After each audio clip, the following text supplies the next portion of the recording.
Hi, I'm Jennifer Nicely with Pinnacle Real Estate Academy. I want to tell you about a new lawsuit and case that has just recently happened in the state of South Carolina. Now, I am guilty of this too, and I'm going to have to change my ways, but you guys were the first people I thought about when I heard this case because it is also something that you need to stop doing and you need to be aware of. So here's what happened in this case study.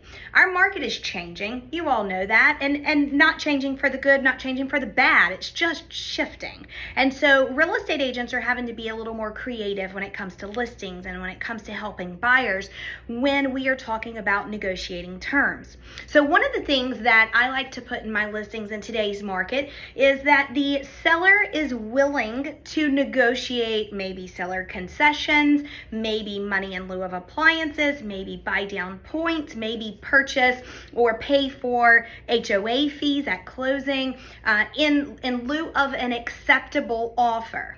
The key term here is acceptable offer. And this is where it all goes wrong. So acceptable offer has been a normal thing that we've said for decades and decades. However, this new lawsuit changes all of it. There was a listing that advertised, this is not written in the contract, but it was advertised that the seller is willing to convey the lawnmower with an acceptable offer. Now the buyer presented an offer.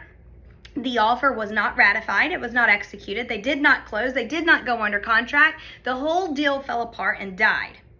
Buyer went back and sued the seller for the lawnmower. And they sued the seller for the lawnmower based on the fact that they made an acceptable offer. Now, offer was never accepted. So a lot of people say, well, let's stop changing it, or let's stop saying acceptable and change it to accepted. But here's how I want you to write it.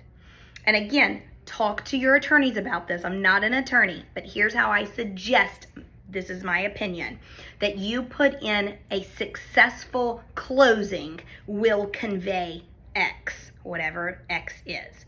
So putting on there that a successful closing would convey the lawnmower, seller concessions. Don't talk about an offer. Don't talk about a contract. Talk about a closing.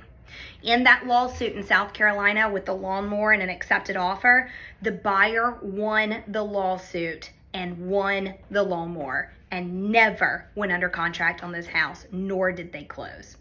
So make sure your verbiage is specific and detailed. Again, run it by an attorney before anything is signed and ratified, or you put in advertising and marketing.